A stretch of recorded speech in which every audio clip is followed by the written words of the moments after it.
From here at Nation's End, see the unending sea as a kind of symbolic road to distant responsibilities, distant friends and enemies, resources we must have to survive, let alone prosper. Consider the shore as somewhat more than just a beach, for it is, in fact, a dividing line for the two parts of the earth, the only place in all the universe so divided, for all we know to date.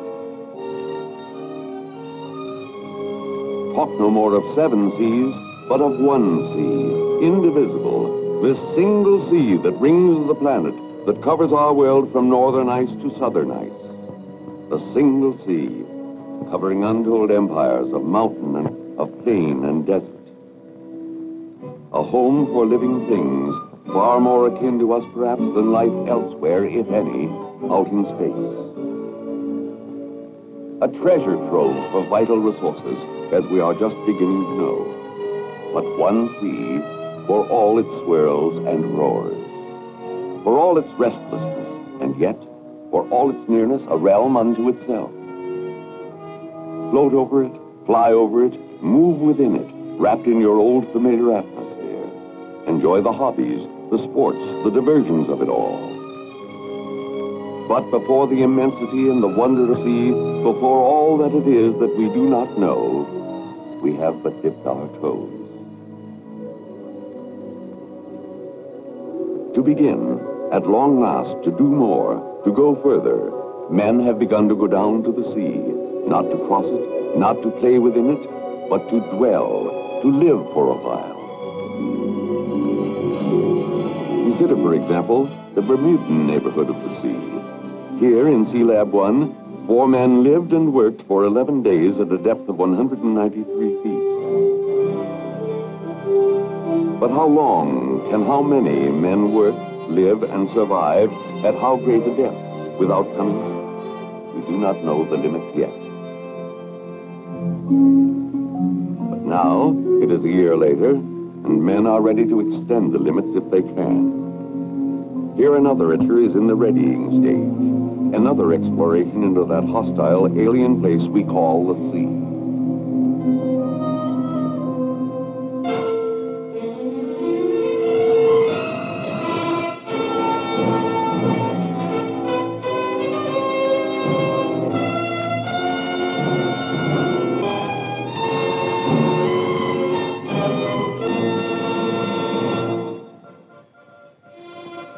Here, within the sovereign waters of our America, the political frontier is but 3 miles from the shore. But the intellectual frontier is only a few feet below the waves. For we know so little about so much of our planet, which is the sea. This unknown empire that begins before our very eyes on every shore.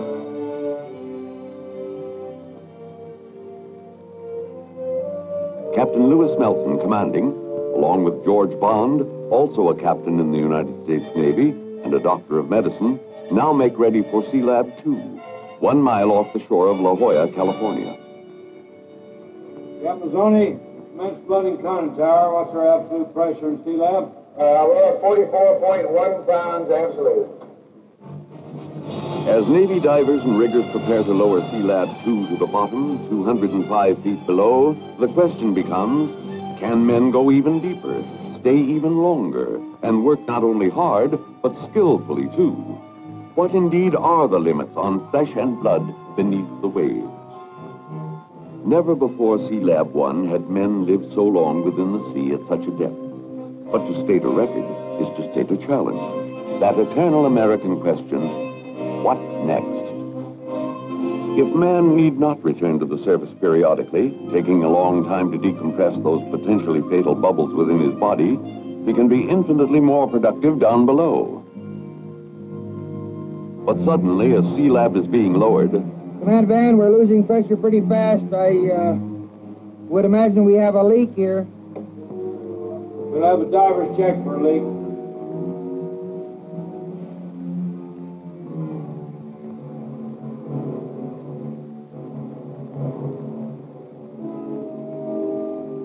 This was an unconventional kind of leak, where the helium atmosphere inside the Sealab was being forced by its own pressure to escape.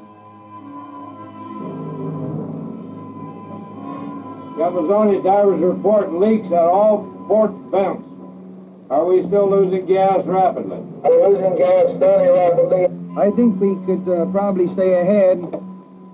Very well. Diving station, let's continue to lower away. We can't stop. I repeat, we can't stop at 60 foot for check. We're losing gas. We have only 8,000 cubic feet of helium to get to the bottom. We must continue to lower away.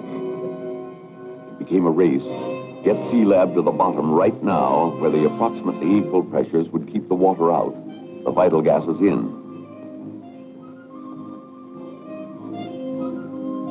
And so, 205 feet down, Capizoni, Sealab, on the bottom.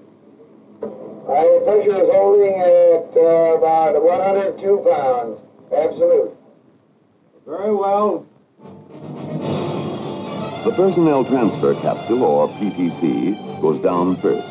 In case anything goes wrong in the Sealab capsule, the PTC, kept at the same pressure as the Sealab itself, will be the one refuge for the men. It will also be their elevator for the ride back to the surface when their stay is over 15 days later. Two other 10-man teams will follow this one, each to remain 15 days, excepting Scott Carpenter, however. The astronaut, who's to become an aquanaut, will remain below 30 consecutive days. Among the 10 men are a doctor, an engineer, and 2 oceanographers. Master Diver Price and Captain Walter Mazzoni, in charge of physiological and atmospheric control, witness the departure.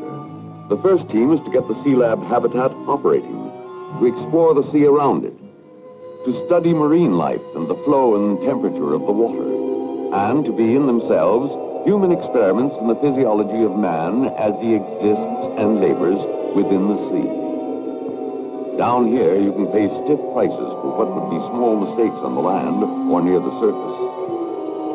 While Wilbur Eaton rigged a lifeline to a Sealab, Commander Scott Carpenter, the team leader, enters through an open interface of water, held at bay by the equal pressures within the capsule. Diving station, aquanauts Carpenter and Eaton have entered Sealab 2. Aye, Command Dan. The second aquanauts are getting dressed and will be ready in about 5 minutes. And so, toward the end of August, the 45-day Sealab 2 experiment begins. The men go down into an opaque and murky bit of the ocean, far more typical of the ocean as a whole than those crystalline, technicolor deeps off Bermuda. Down they go, accompanied always, never alone. In deep-sea diving, you owe your life, sooner or later, to the buddy system. Inside Sealab, you begin your life as an alien to this realm by breathing an atmosphere of 80% helium, 16% nitrogen, and only 4% oxygen. For ordinary air would be a deadly gas mixture at these pressures of 100 pounds per square inch, 7 times those of sea level. It is almost as if you were on another planet, though you are within the territorial waters of the United States. Aquanaut Carpenter exchanges greetings with astronaut Gordon Cooper, orbiting the Earth in Gemini 5. History's first chat between the bottom of the sea and outer space. Hello, Sealab. Good, how you doing, Scott? Good to hear from you down there. I got you, Brito. Almost 6 years this time. We just got down this afternoon. And we're glad we got a chance to tell you. Imagine now the routine of 45 days beneath the sea, exploring the cold depths where water temperatures ranged between 48 and 52 degrees, setting out lines to the underwater weather station, mapping the sea bottom, even taking a census of the fish, a kind of sample inventory of a future food supply for the proliferating human race. This offshore region of the ocean is known as the continental shelf, which hugs all the continents, an explorable realm 3 times the size of the United States for seafood and minerals.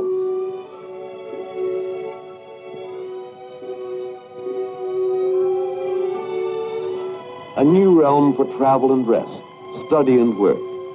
Today's fantasy turns out to be tomorrow's routine often enough.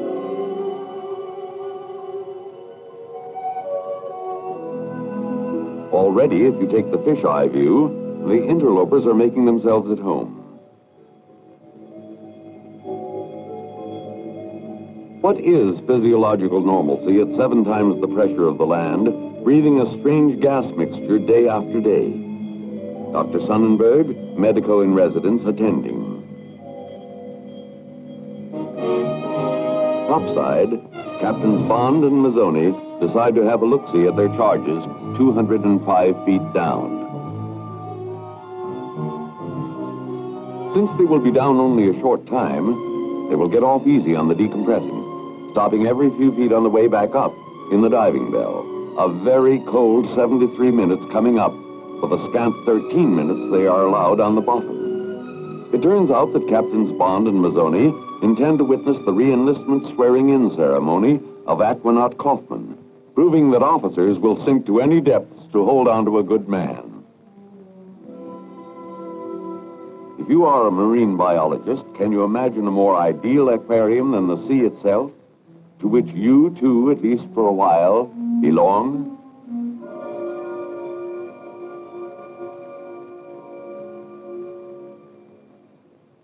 The cold black water was not an attractive medium for work. But in their early forays, the aquanauts managed to install the underwater weather station, a permanent emplacement. And so, from the shifting sands of the bottom land, from the force and direction of the internal waves, the sea will yield, in good time and bit by bit, a few of its mysteries. Man, too, has his mysteries, and he submits to frequent mathematical testing and even to electrocardiograms, both in and out of the water, as a constant check on his heart. The question always, what is normalcy under high pressure and a strange gas mixture?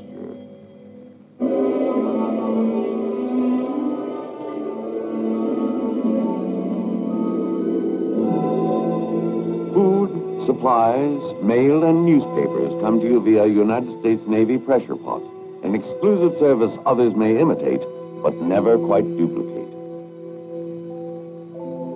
Happy birthday, Dr. Sonnenberg, but it was your loving wife who was responsible, not the United States Navy Pressure Pot Express Service. Anyhow, you can't strike a match in a helium atmosphere.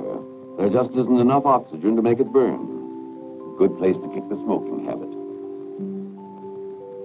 Whenever you exit for a look-see, bear in mind the Sealab habitat is your compulsory home. You cannot just rise to the surface, emergency or not. Rapid decompression would kill you, and you must take care not to get lost in the dark waters. Among the hazards of the deep are the scorpion fish. The first aquanaut to be stung by one was Carpenter, who was hit on the right index finger, causing his arm to swell all the way up to the elbow. The pain was sharp and intense, but no matter how serious the wound, even if it were potentially fatal, you do not return to the surface. You are now an inhabitant of the sea until you decompress for 30 hours or more. Under Dr. Bond's topside instructions, Dr. Sonnenberg treated the wound, aided by special drugs stocked right in the Sealab.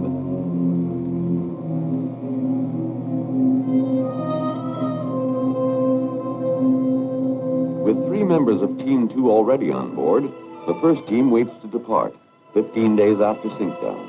His farewell to Carpenter, who will remain below another 15 days. The ascent will be a matter of a 54-minute elevator ride in the personnel transfer capsule, after which 31 hours in the deck decompression chamber will return the 9 men to terrestrial status.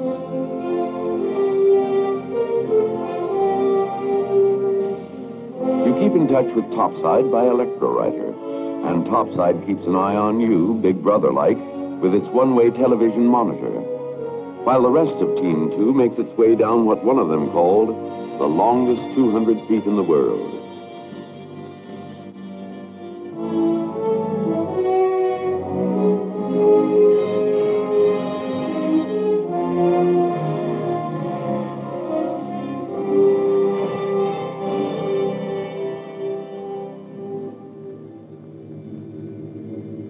Carpenter holds quarters with the members of the second team. He who had worked with the most sophisticated technology of our age in the prototypical space program contrasted it with the Man in the Sea program, which he called a newly legitimatized child represented by a nucleus of 50 dedicated men working with mail-order equipment in marginal condition. But it is pioneers like these, members of this new establishment, the descendancy, who are helping this newly legitimatized child grow up.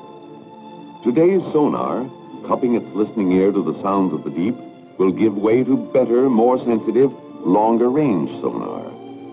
And the current measurement device is but the progenitor of ocean-wide systems to chart the nature of the waters and the migration of marine life in terms of temperature and current. For all that, man is as a child down here.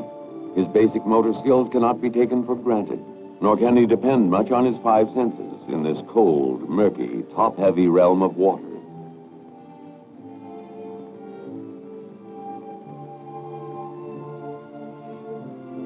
You develop a certain gladness to be home again. Home, sweet helium breathing, crowded, celibate, teetotaling home, with its constant tests and measurements and checks. Relieved now and then by Papa Topside's folk symphony.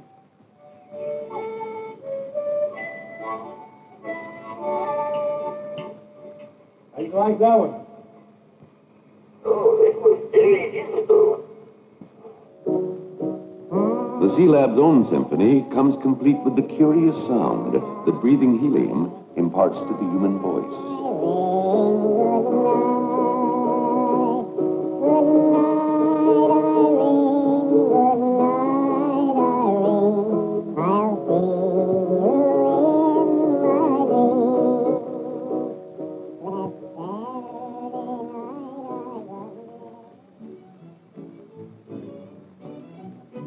Into this ocean realm of mountains and canyons, plains and plateaux, who will play the role of St. Bernard dog to aid those in distress? Who learned to come at once to an acoustic signal? Who learned to carry mail and a lifeline to a diver pretending to be lost? Who visited the aquanauts during their bottomland forays? Who but Tuffy the porpoise, first of the trained breed who may become man's best friend within the sea?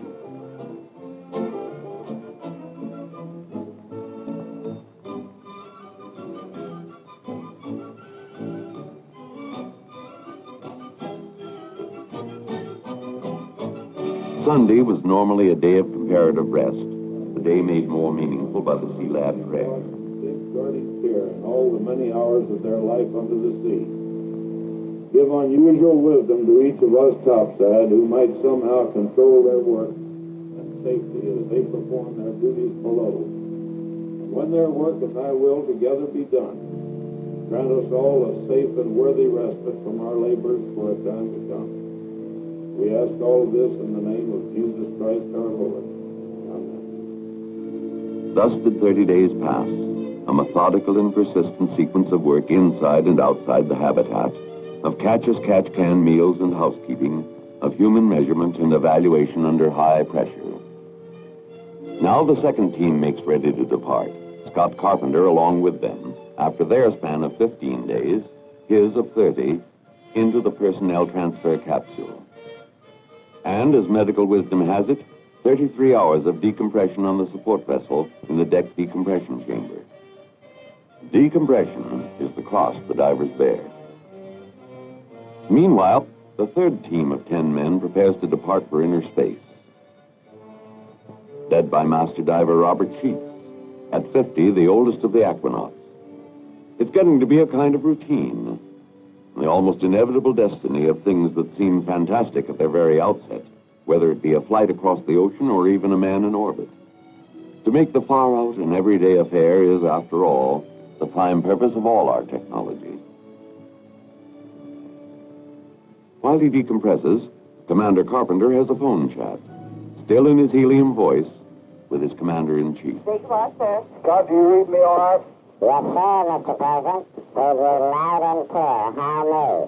Fine. Well, Scott, I'm mighty glad to hear from you. You've convinced me and all the nation that whether you're going up or down, you have the courage and the skill to do a fine job.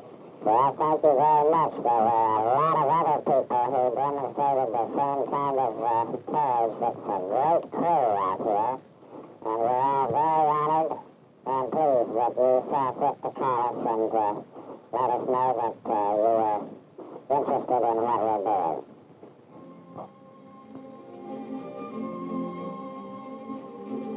Then comes that happy moment when you become, except for your memories, like other men again, breathing in the natural atmosphere of Mother Earth.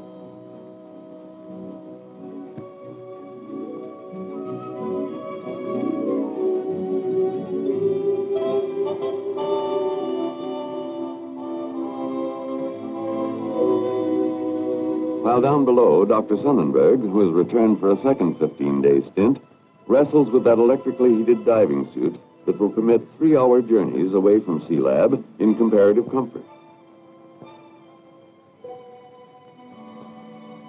The prime objective of the third team was to try new underwater salvage techniques. Using a special foam, they raised barrels and an aircraft hulk from the bottom. With special torque-free tools, working on the explosive principle, they attached plates and lifting surfaces to part of the submarine hull. Older tools like the spear and the fishhook can be very useful too. You may not like sashimi, that Japanese delicacy roughly translated as raw fish, but frying is verboten down here. Hydrocarbon smoke doesn't mix well with helium in a delicate man-made atmosphere. This team and Team 2 made excursion dives to the rim of the underwater canyon 266 feet below the surface. Master Diver Sheets, however, went with another man to the 300-foot mark, followed thereafter by other members of the team. Afterward, they dined on plankton, that floating microscopic life of the sea, saying it tasted like nuts. But always, you dive with another man not far away. The brief history of deep diving has proved time after time that the best of divers needs help desperately sooner or later. Equipment can fail, and men can go astray in this pathless world.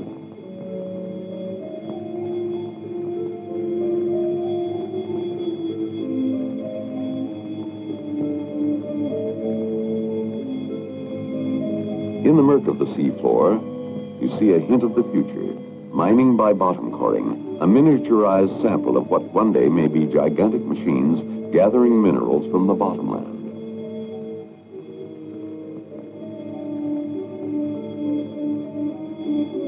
Work to be done, where existence alone is a kind of triumph. Where the aquanauts discovered you could make brief dives 100 feet lower than Sealab and return to it without decompressing. This in itself is a bonus from nature.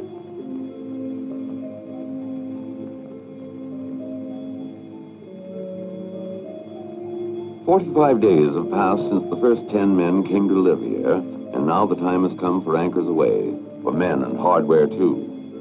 And the last swim toward the PTC elevator for the men of Sealab 2.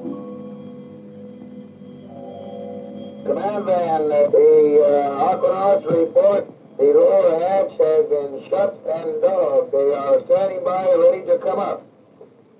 Very well. Train operator, this is Command Van. PTC is ready for liftoff. Lift away.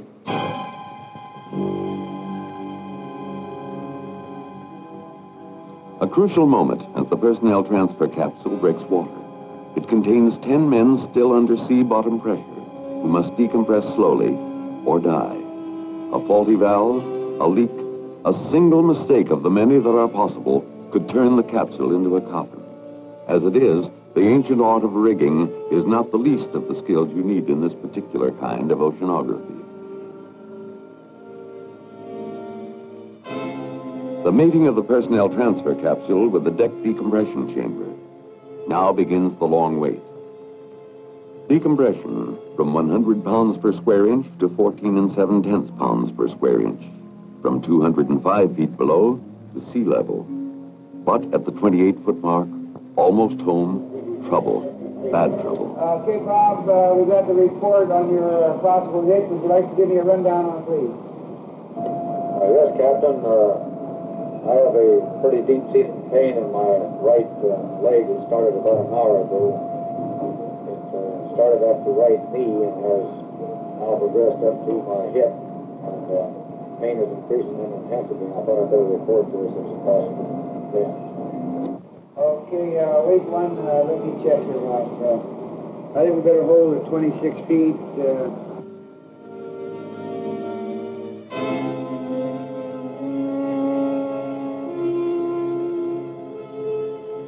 I would recommend that we put 9 people into the outer lock, bring them up, run the corpsman in, and have the inner lock brought on down to 60 feet and try Bob on the oxygen treatment table and see how it goes there, bringing up separately. And so, from the outer lock in a quiet, tired moment, after the requisite 35 hours, 9 men emerged from decompression.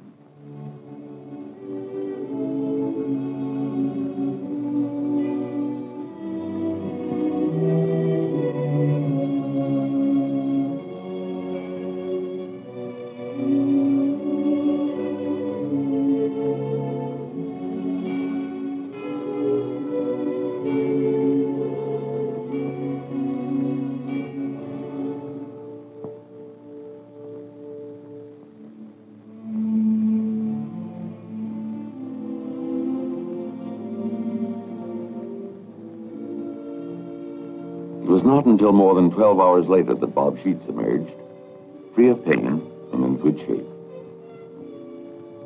Even the home away from home, a shell empty of men, is once more upon the surface, floatable elsewhere for another chapter in this ongoing adventure of man within the sea. Perhaps we shall see her again as Sealab 3. The commendations of today, the just pride for work well done, set the stage for the eternal question of all adventure: where do we go from here? Perhaps we will routinely send men to 800 feet soon, to 1,700 and more feet within some years, to live, to work, to study.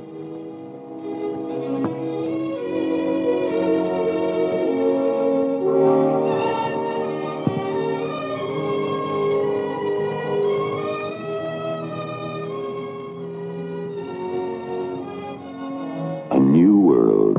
Man looks to distant planets to plant his flag across the great bourne of lonely space, while at his very doorstep, an unmeasured universe abides.